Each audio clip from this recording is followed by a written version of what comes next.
Hi everyone. So today's case, we are going to be talking about a man who has gone missing back in 2018 from Fort Wayne, Indiana. I also want to do a quick apology because I'm not that great with pronouncing this last name or this name in general. So I mean absolutely no disrespect. I looked up how to pronounce it and there was a few different variations, but the one I saw the most is the one that I'm going to pronounce it as, and you can just correct me down below. Um, But we're gonna be talking about the case of Kevin Nguyen. I'm not sure if it's. I saw something that was like it's like Ing, like saying Nguyen, or there's Win, Kevin Win. So I apologize if it's honestly neither of those. I'm just gonna refer to him as Kevin, but that is his last name. So all the links I used for research will be down below, and there's also going to be a link to a case suggestions form if you have anything you'd like to suggest. So let's go ahead and hop on into this. So Kevin was 25 years old when he disappeared back in 2018, and his case shook his community of Fort Wayne, Indiana, and friends and family desperately want and deserve answers about what happened. So I also want to say really quick that we have very little information. Like I have like maybe a page and a half of information to go over with you because there's honestly nothing. And I scoured through different articles and this was all I could find. So I also apologize about that. I hate it when there's not a whole lot of information. But in the early morning hours of December 8th, 2018, he was kicked out of a local Fort Wayne bar, the Brass Rail. Less than 2 hours later, he was seen on security cameras stumbling around without his glasses and sweatshirt hood up. This is the last time he was seen. His glasses were later recovered from the bar's parking lot in poor condition. His last communication was sent out to his sister at 1 a.m. asking for a ride home. Receipts indicated that he purchased a slice of pizza in between leaving the bar and being seen on camera. Fort Wayne PD has conducted extensive searches, numerous interviews, various leads, but the case is still unsolved. And I just want to say that they say that they've done all this stuff. We don't know any information. I don't know if it's because they haven't released exactly where they've looked, if they found anything, who they've interviewed, what came out of those interviews. Either not, they're not releasing anything, or I just really couldn't find anything. So they're saying that they've done all this stuff, but I couldn't find really anything. So I'm sorry,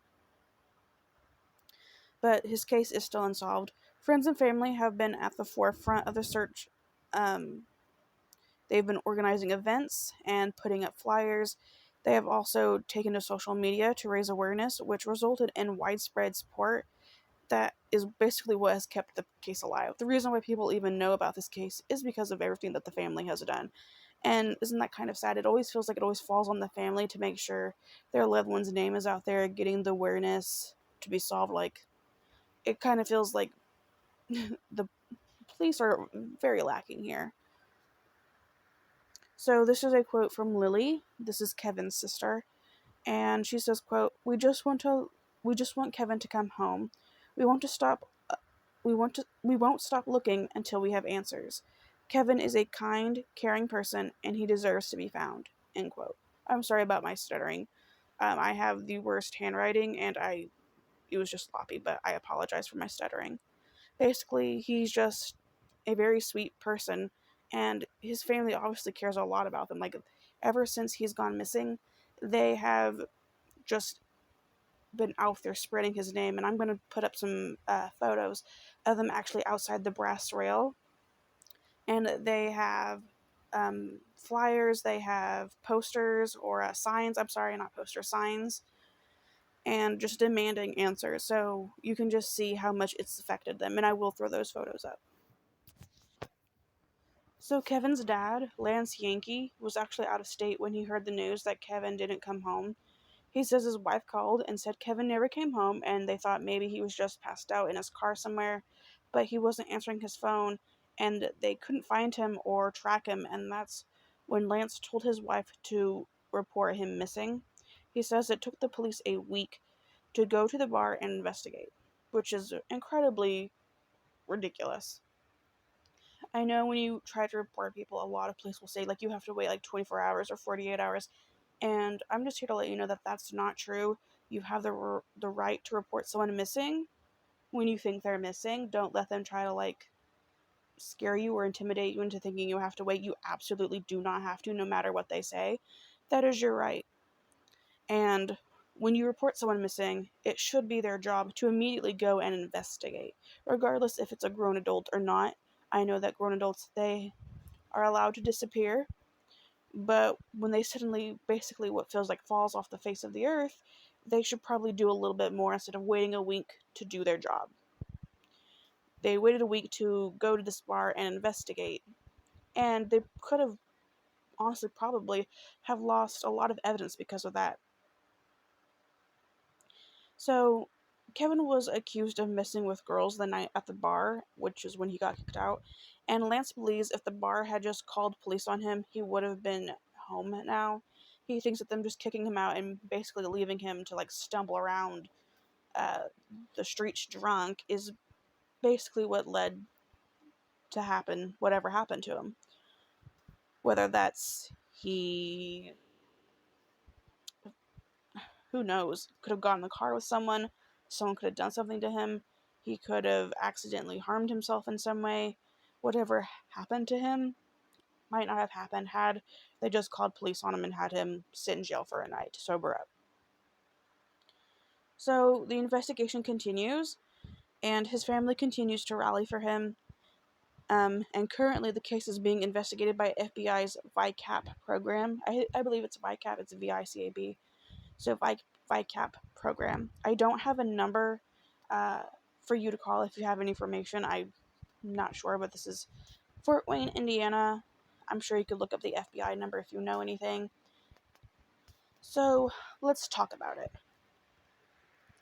I think it's absolutely ridiculous that it took the police a week to go to the bar and investigate. Um, because not only could they have lost potential evidence, whoever was working there, they could have forgotten a lot of details from that night. And maybe they could have remembered something that could have helped.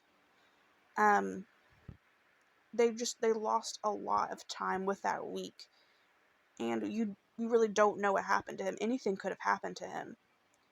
And it's sad that, the family has to be the ones to rally and get information and put his name out there because the police are like, we've done extensive searches, we've done numerous interviews, and yet it's like you've come up with nothing. And if you've come up with something, the least you could do is release it to the public. I don't know. That's just my opinion. This case really upset me because this could have been prevented in so many different ways. Like I said earlier in the video, he had texted his sister asking for a ride. I'm not sure if she had responded to him or if she even had gotten the message in time. So I don't know why, she hadn't like picked him up or anything like that. I'm not sure. Um, but like there are several different instances that this could have turned out differently. And it's sad that we're here now and the family's basically doing the brunt work. But let me know what you guys think down below. Please, please, please be respectful because the family could very well come across this video. They do rally for him, so I wouldn't be surprised if they came across this. Please just be respectful. They shouldn't be met with disrespect or any nasty comments about their loved one that is missing. So if you have nothing kind to say, just don't say it. And if you are Kevin's family, I just want to say that I am so, so sorry.